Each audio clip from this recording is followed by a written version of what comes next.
what I think makes us sort of special and unique is they basically come into a community that embraces them, accepts them for who they are, and says today's the first day of your life. We're just going to start from today, and who you were yesterday doesn't really matter. It's about who you want to be today.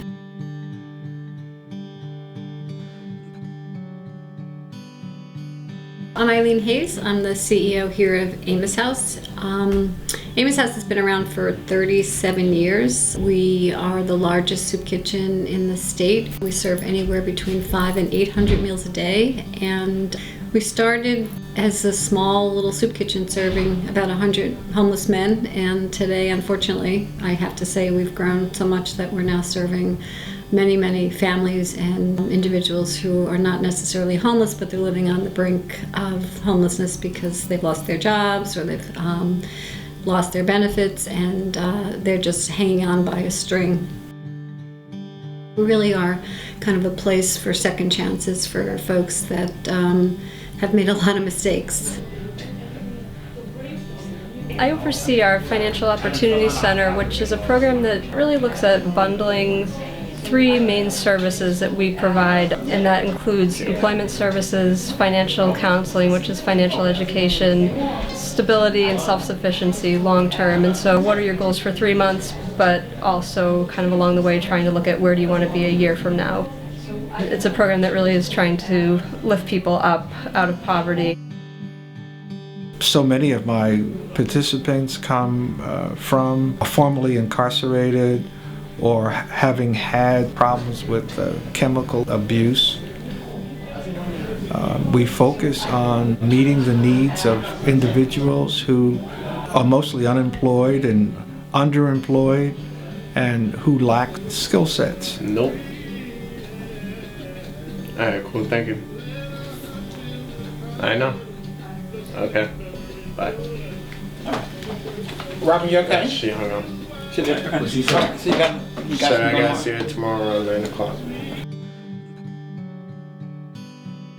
Many of the folks that were in our training programs and that were living with us just couldn't find employment because of their records. So we figured, well, we're going to have to figure out how to help put people to work ourselves. So we have a full-scale catering company, and we opened a restaurant called the Friendship Cafe because it's right on Friendship Street, up the street from our soup kitchen. And more than anything, what we do is take people who had nothing and help them put the pieces back so that they can begin to reconnect with their families, become employed, further their education, and ultimately become, sort of members of society. My name is Raul Figueroa. I'm general manager at the Friendship Cafe, the Amos House. I've been working for Amos House for over 3 years now.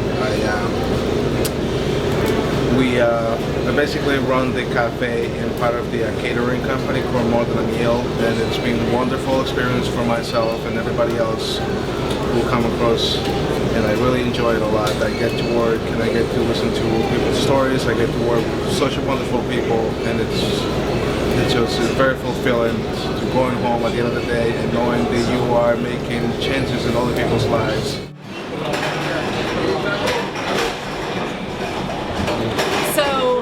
My name's Maggie Meany.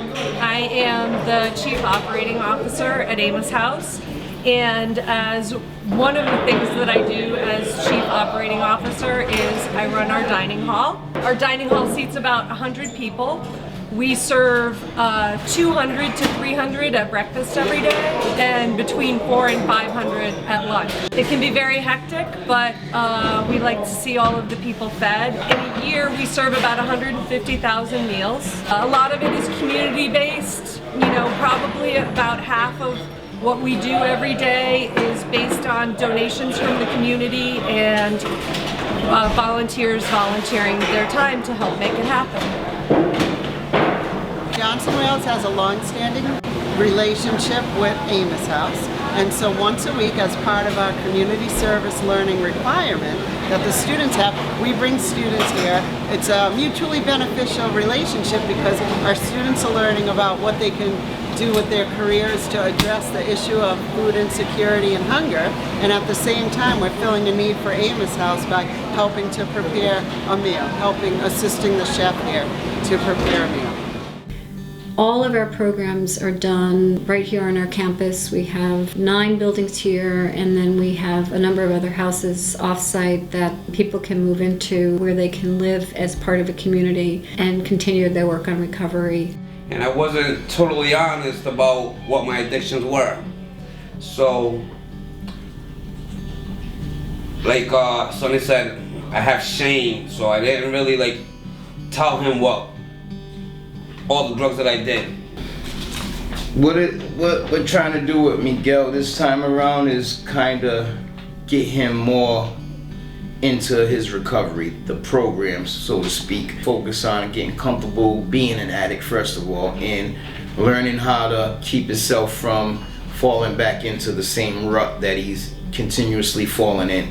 A lot of the guys that are just starting out, we try to get them to basically get connected into the fellowships of NA, AA, because what we come to know is that most people who go to meetings and have fellowships to go to at night are the ones who do good.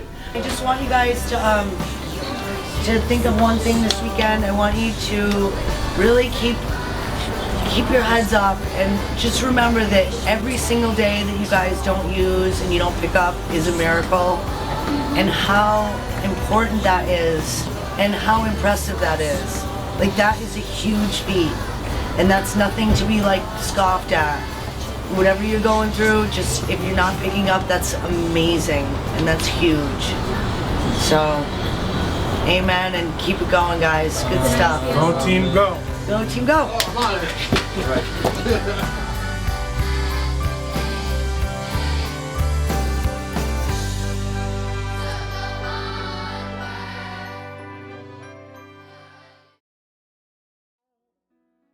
One of our newest programs we started 2 years ago is a Mother-Child Reunification Program, and that houses 13 families. All of the women have lost their kids because of their addiction or possibly incarceration.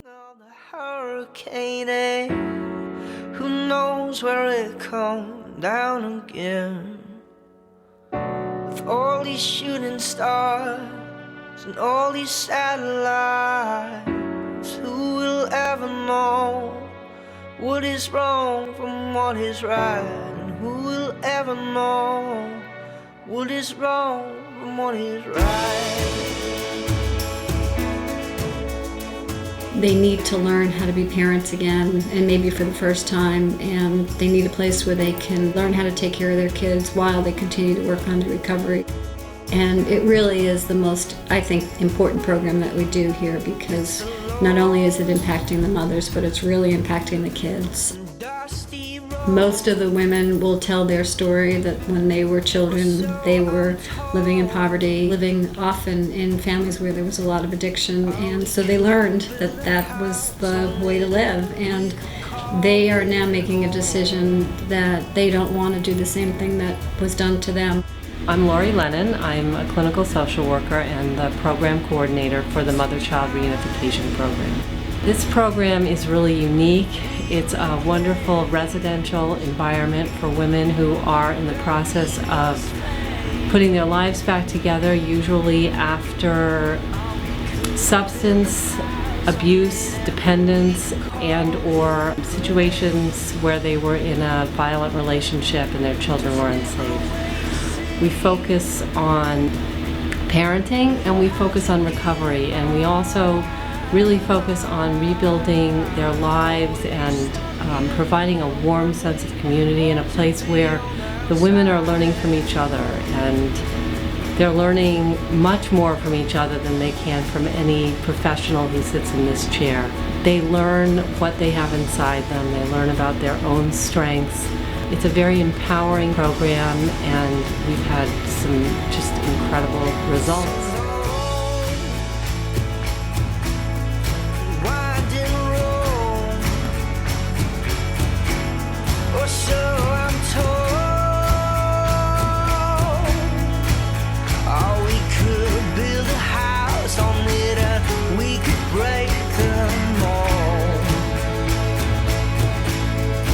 Doesn't it always seem